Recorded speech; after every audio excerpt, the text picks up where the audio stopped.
Welcome to the bold analysis, ladies and gentlemen.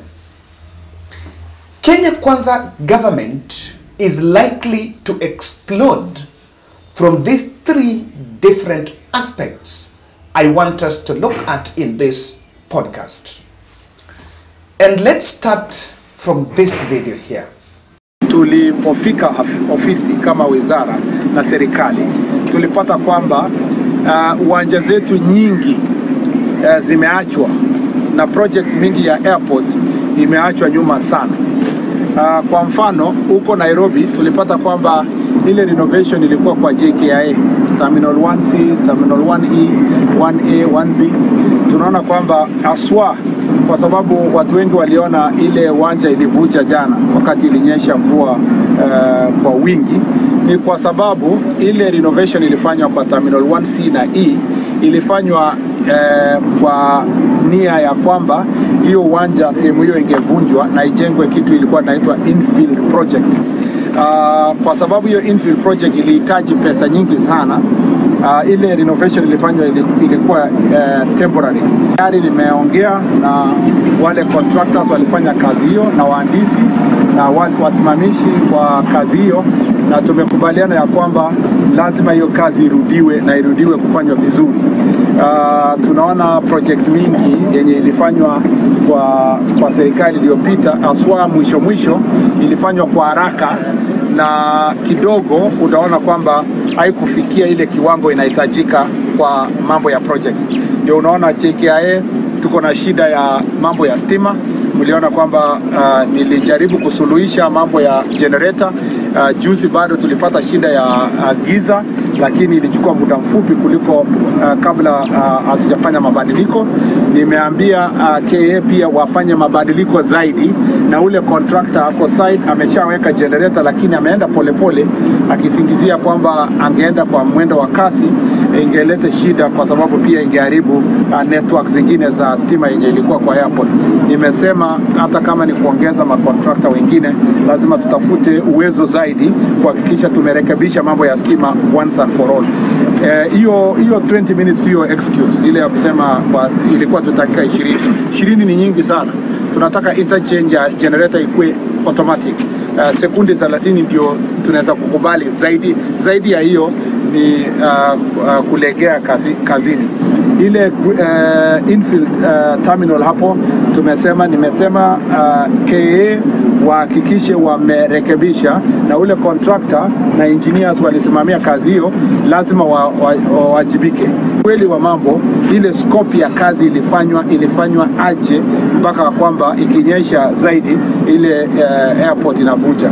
Na kwa sababu hiyo ninangojea ripoti ya KA, lakini tayari ule MD wa KA ameniambia leo amefanya mkutano na ule contractor, na wiki huu lazima marekebisho imefanywa leo, ilifanywa jana usiku na leo kwa yale yalitokea, lakini marekebisho zaidi yafaa kufanywa kuhakikisha kwamba ile kazi walianzisha wamemaliza vizuri. Lakini kusema ukweli, hatuwezi kuendelea na hiyo airport vile ilivyo. Tangu ichomeke imekuwa ni airport imeleta shida, hata ile renovation imefanywa imeleta shida.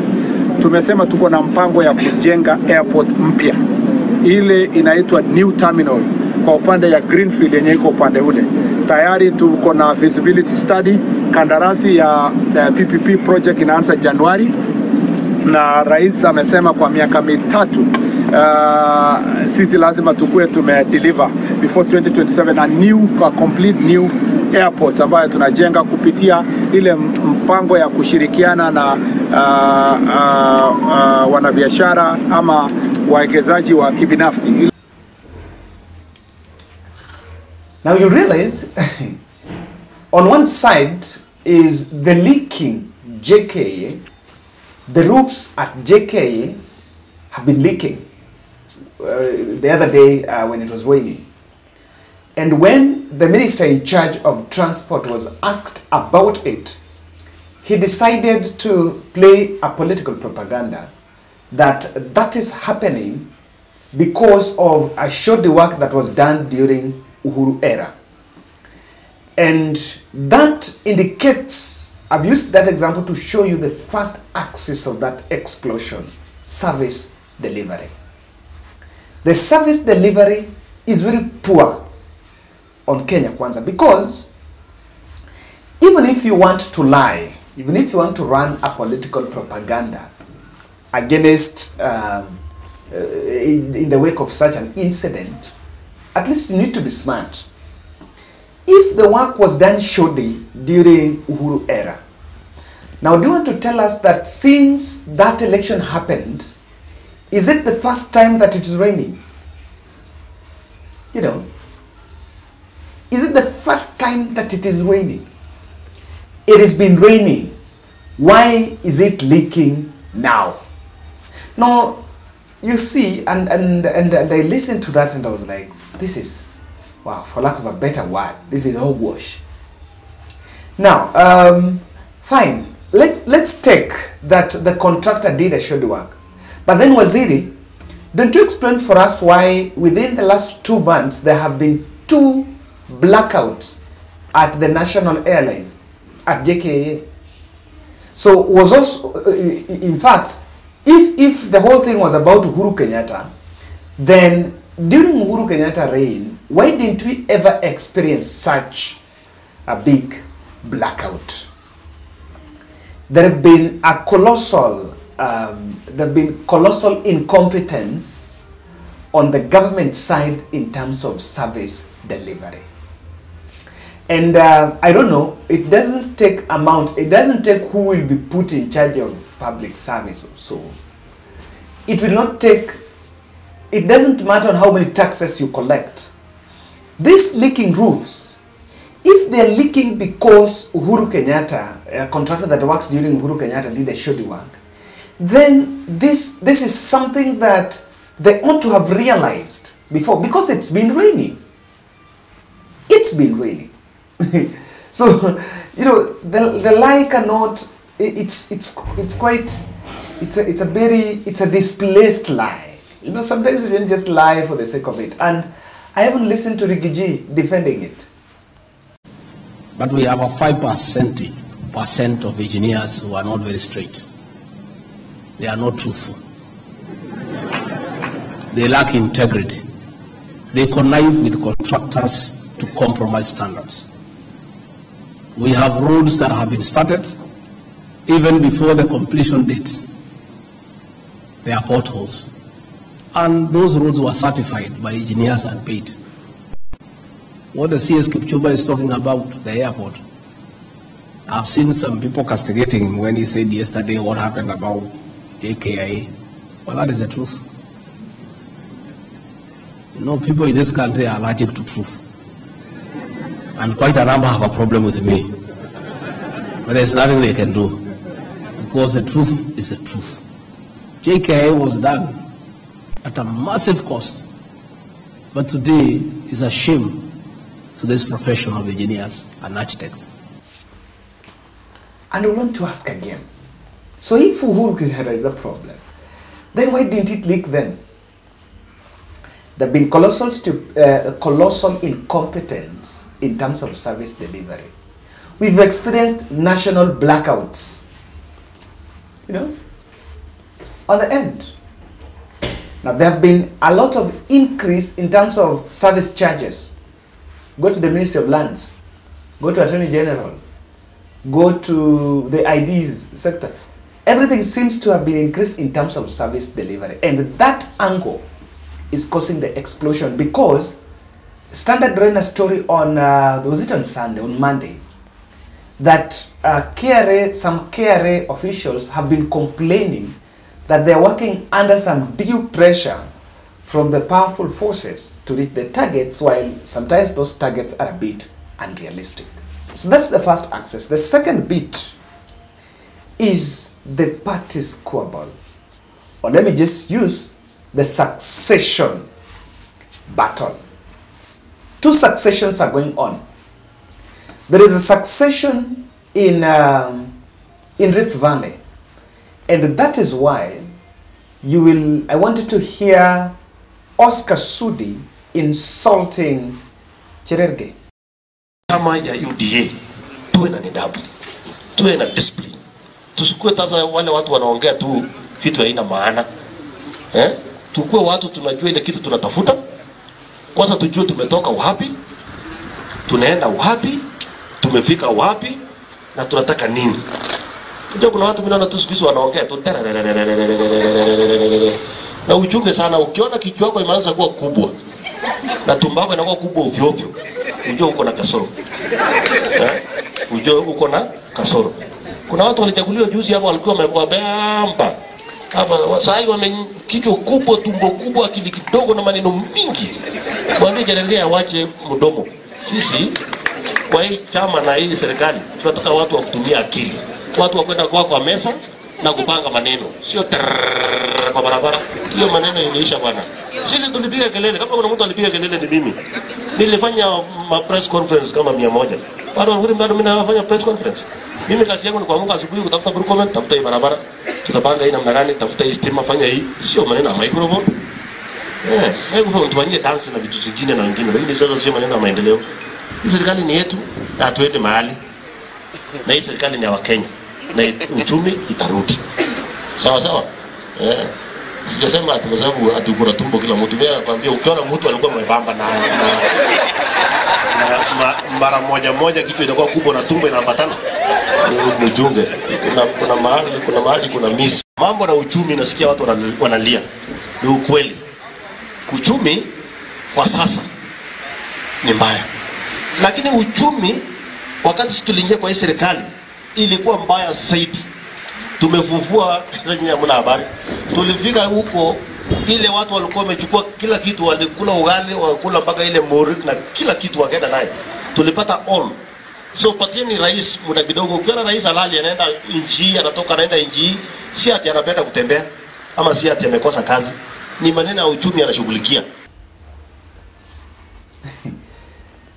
You know, the same, it is some succession because what's happening there is an attempt, Kipchumba Murkomen is trying to position himself to be the key person in William Ruto's succession, and that seems not to be sitting well with some waziris, or with some of the political headways there, making headways there, because there is a discussion of the next prominent person from the Kalenjin land ought to come from the Kipsigis.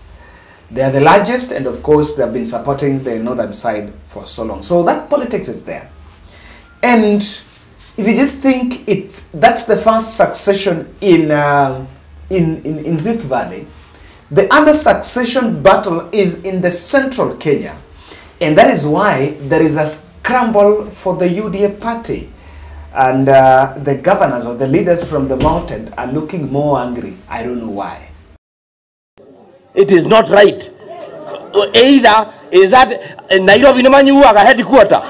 Why are they not treating this office in the same way? Director, can we get this one very correct? Kama kule mnakunywa chai, huyu anashinda hapa hana chai, kwa nini? Mimi mwenyewe ninalipa. I am paying. Mimi mwenyewe nalipa 75,000 every month. Kiroga 5,000 na wengine wanalipa. Then you treat this office, which is a regional office, kama trash. Hatutakubali hiyo maneno. Get this message to Nairobi. Na hii ni yenu na hicho chama hapo munaita directors. If directors are taking tea, we want tea here. Na iangaliwe by Monday, nijue kama by Monday mnakunywa, kama sio hivyo then my 75 nitawacha kulipa, nitakuwa naleta hapa. There are no two ways about it. Let us get this one straight. Totiko ako mashoro. We must say that and say it clearly. And if it involves age korwo decision making, iko mekwo ni odu wako aita icio ire rugongore, we shall also go for them. Nitwaiguana. Ithuĩ tũkwenda kwĩra andũ a Nyĩrĩ na tũtige kwĩrwo anything else other than that. Angĩkorwo our votes did not matter then, mattered then, even now they should matter. Na koguo horo ũcio tũronire wa kwenda kũgarũra gatiba ya kĩama gĩkĩ anga nĩ gũgwĩkĩrwo ma-deputy party leader ana tũgũtwara kũ. Nĩ metwo anything else, but there must be a party leader and a deputy party leader. The rest can be whatever they want to be. And we are demanding that as members of UDA. Kanatiguo? Tondũ rĩu rĩ, harĩa tũikaire nĩ tũrona. So these succession battles are going to explode. Because I don't see a situation, I see a situation where if the Mutahi Kahiga side, look at the way they're saying that regional office, remember that was the first regional office of the UDA party in Mount Kenya, and it is in Nyeri. So there seems to be some report that despite the fact that elected leaders have been submitting money to the party, now that regional office is not getting much of the support from the national office. And they were even threatening that if it can't be supported, then they need to withdraw their remittance to the party. So the reason why there is a scramble for the UDA party there is because of Rigathi, putting Rigathi at a prime position in terms when Ruto's succession happens. So that is the other battle that is going to explode. Number 3, the question of the economy has not been answered. And the question of the economy has not been answered. And that is why if you listen to those defending Kenya Kwanza, they are fumbling. On the other side, someone believes economy will be stabilized after some time. The other end, someone says, Ruto has stabilized. And you can see Osoro and Ichung'wa struggling to defend William Ruto's State of the Nation address, blatantly knowing that what they are saying do not hold the water. I am very confident, Honorable Speaker, and I know those who never voted for this government, those who never believed in this administration, those who do not support this administration, would not agree with me or agree with the President when he says that this economy has now been stabilized. We are now out of the hole. We can now see the horizon. We can see where we are going, Honorable Speaker, as an economy. That may not be clear to those who believed in subsidizing consumption, Honorable Speaker. That may not be clear to those who believed that state capture, Honorable Speaker, and the fight against corruption was a war to wage against individuals and not something to do for posterity, Honorable Speaker. Is not only many of the things that we promised people as when we were campaigning as the coalition, we've achieved close to about 50% of them, and that is the record he was showing, that the other percentage will be achieved in the subsequent years. You also talked about the hiring of teachers, that it is in this regime that we've hired more than 50,000 teachers, actually to be specific 56,000 teachers at a go. It has never happened. At a go, we all live in this country and we saw that. We've been seeing that happening. That is a success story. The issues to do with the public sugar mills, the issues of trying to help them recover their debts. So that is it. These 3, failure of service delivery and the succession battle and the question of economy, these are the 3 pillars, and I think if we use, that is the stool where Kenya Kwanza is standing. And if that stool, any of them falls and the system collapses. And that's how it can explode. So, and I think if you've been following our podcast, I've been consistent about the cost of living. I've been so consistent on what exactly I think it is. That while we can explain about subsidized consumption and not subsidized production, not subsidized consumption, on how it has been stabilized or not, the only answer rests with the masses. When you manage inflation, you will not spend a shilling even to sponsor any advert or public service announcements in the media explaining to people what you've done. And Kenyans themselves will actually tell you, Mr. President, you've got it right. Kenyans are not so much naive. We know. And of course, sometimes we give credit where it's due. After making that much of outcry about the fuel, we realized that the diesel and the kerosene was it was subsidized kidogo. So that is also going to help the hustler. But in the light of all this, I have seen an attempt to use Uhuru excuse to drink the public. That excuse is not going to sell. Kindly, I want to explain on why that Uhuru excuse is not potent. And in fact, it's a big mistake. It's a terminal mistake to age on that. Kindly, if you are moving your office items from one place to the other, or even moving up country during this holiday season, you need to work with a reliable company that will ensure your safety, and you need a company that is very professional and trusted. That is why I refer you to the Top-Mark Movers. So you can visit them there. The website is www.topmarkmovers.co.ke, and you can also contact them directly using this number 0719 17 43 93. Top-Mark Movers, they're saying quality is everything. Uhuru is silently out of the picture. It would be making a discussion in public. Kenyans will discuss of whether it's Uhuru or not if Uhuru was somewhere responding. But Uhuru is silently out of the picture. So even if you call, it doesn't have the traction. Yeah, someone should tell Murkomen, it doesn't have the traction, and Kenyans are not naive. This is the only transition. This is not the only transition we've had. We had transitions. We had Moi Kibaki transition. We had Kibaki Uhuru transition. Now this is not the first one. So we are not here for the first time.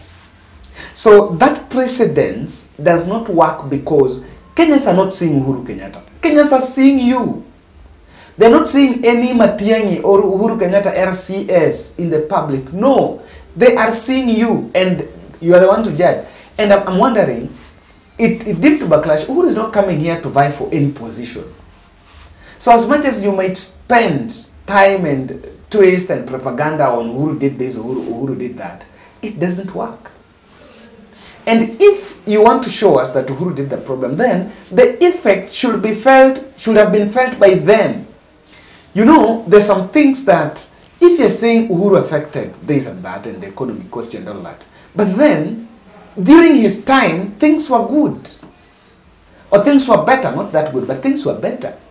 During his time, we did not experience those blackouts. During his time, we did not see the leaking roofs of JKA. So these leaking roofs are leaking in 2023 November. A year after he left, surely. Even if you want to explain this to some class 2 dropout, do you even have the guts? So that's one reason why it's a terminal mistake. Number 2, Kenya Kwanza are forgetting that themselves they are churning their own policies and even reversing some. How does a government work? A government works through policies. So there are a number of policies that they've been churning out, and these policies are the ones that they should be judged on their own policies. So if you've been working with Uhuru policies, then you can tell us that it's not working. Because, for example, let's look at that cost of energy. Not cost of energy. Yes, let's look at that economy question. So Uhuru subsidized consumption. He subsidized the fuel itself. But you guys are saying you're subsidizing production. So you're using your own model and it is failing. How can you use your own policy? And at the end of the day, you come back and blame someone who you're not using his policy. So why were you reversing even the policies? It's simply not working. It doesn't come out clearly. And someone should tell Ruto side, you cannot blame while you are using your own policies. Number 3, Mount Kenya voters no longer marvel at the Uhuru story. And I think someone should whisper this to the current crop of leaders. Look at the recent birthday frenzy. Now, if you go to Mount Kenya now and start speaking ill about Uhuru Kenyatta, they're not going to marvel at you. They want to hear, they want the solutions. They no longer marvel at that story. That story, I know people forgot. In newsroom, there is something what is called a stale story. A stale story is not a lie. It's a story that has been told that doesn't make news. Now that's what's happening. Uhuru dilapidated economy was a hot potato, was very high, had a very high potential of getting traction at the campaign time.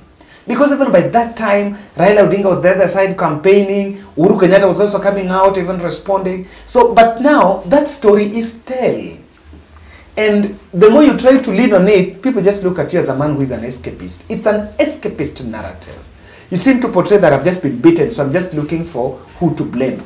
And lastly, there have been admission of colossal corruption. There have been admission of industrial corruption in government, and Kenyans are seeing that.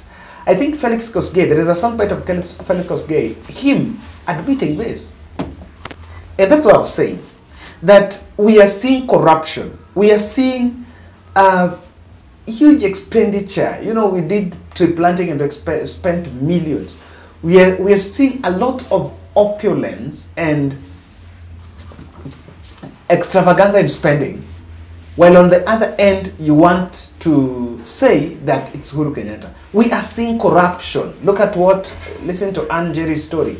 So with all this, it's not viable to run with that narrative. And I think someone should tell them that, drop that and own it.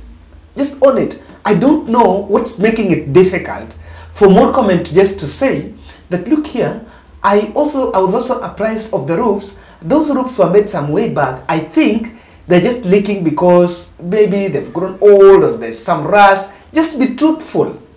Instead of, you've already subjected the country to a national shame. So you cannot twist. Can you tell the tourists about Uhuru did this? No. For them, they will be like, so if, okay, fine. If Uhuru did it wrong, you guys have been in power for 1 year. Why didn't you correct it?